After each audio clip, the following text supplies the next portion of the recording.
Bapak Ibu Saudara-saudariku yang terkasih dalam Kristus Tuhan.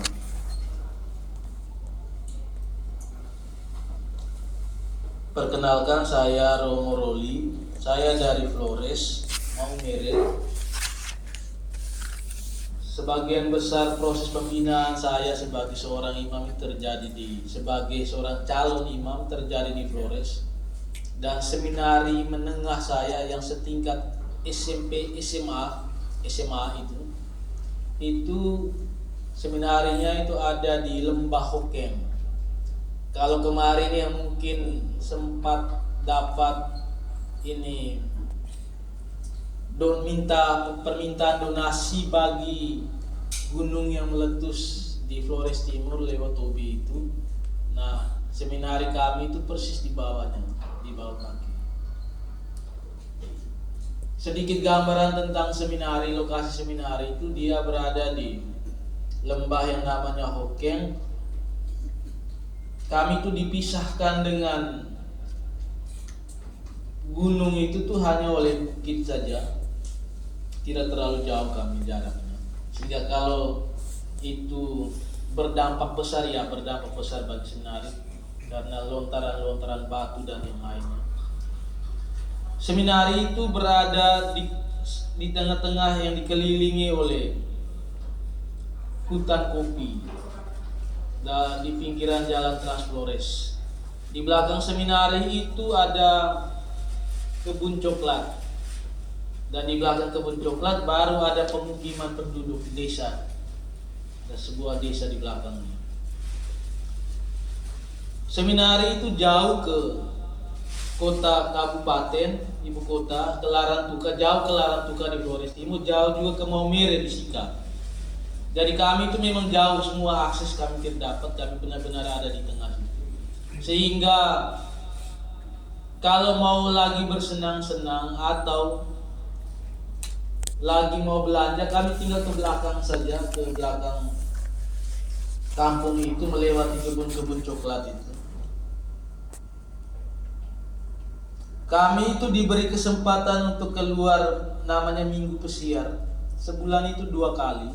Yang resmi, yang keluar tanpa izin, yang keluar aja. Itu setiap minggu kedua dan minggu keempat.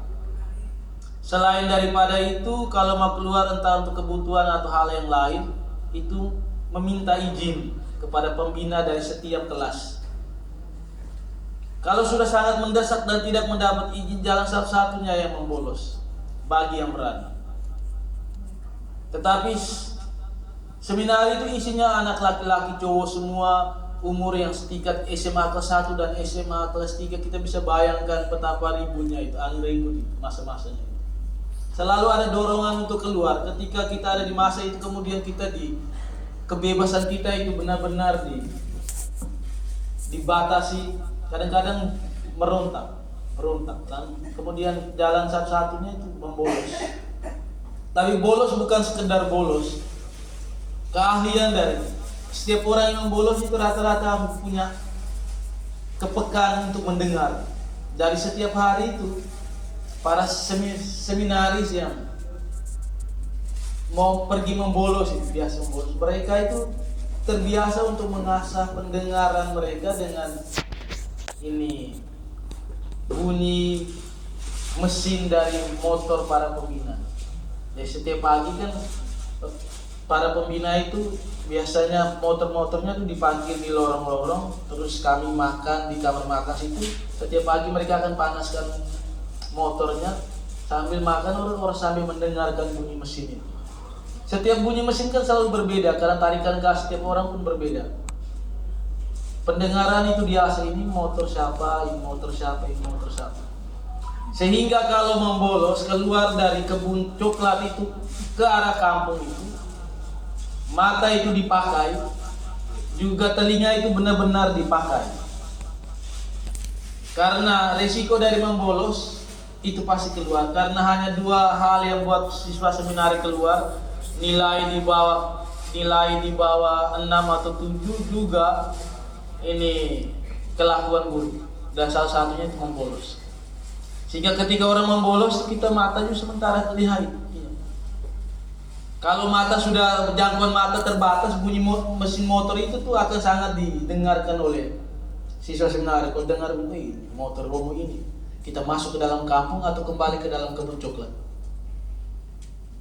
Seperti itu. Karena terbiasa untuk mendengarkan, saudara-saudariku yang terkasih. Terlepas dari cerita kecil ini, di dalam bacaan Injil kita sudah mendengarkan bahwa kita adalah domba dan Kristus adalah gembala. Dia menyapa kita dengan nama masing-masing dan setiap domba-domba itu mengenal suaranya. Sepanjang hidup, latihlah pendengaran kita sebagai pendengaran seorang murid, agar kita terbiasa untuk mendengarkan suara yang menyapa kita setiap hari. Karena suara yang sama itu yang menyapa kita ketika hari hidup mulai akan berakhir. Surat Rasul Paulus kepada jemaat di Roma dalam bacaan pertama, dia ngomong tentang pembaptisan yang kita terima. Pembaptisan yang kita terima membuat kita melekat pada Tuhan, membuat kita melekat pada Tuhan. Sehingga kalau dia hidup maka kita hidup, dia wafat kita wafat bersama dia, sehingga ketika dia bangkit kita bangkit juga bersama dia. Karena pembaptisan membuat kita melekat pada Kristus. Maka beruntunglah sebagai pengikut Kristus, karena dia tidak jauh. Dia melekat pada kita sama seperti kita ada di dalam dia, dia ada di dalam kita. Sadari itu sepanjang hidup kita semua, agar setiap waktu kita terbiasa juga mendengarkan suaranya. Suara dari pribadi yang tinggal dalam diri kita, suara dari pribadi yang dengan dia kita melekat.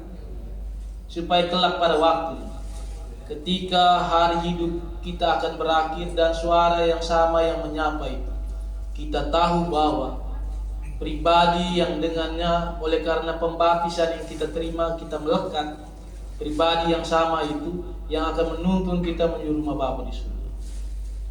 Hari ini kita mau melepas pergikan Ibu Luciana Roslila. Pilihan hidupnya adalah untuk mengikuti Kristus. Dia domba dan Kristus gembalanya. Dengan pembaptisannya dia melekat pada Kristus. Maka ketika Kristus bangkit, dia juga turut dibangkitkan bersama Kristus. Sebab baik hidup maupun mati, kita semua adalah milik Tuhan. Mari kita berdiri, kita akui kembali iman kepercayaan.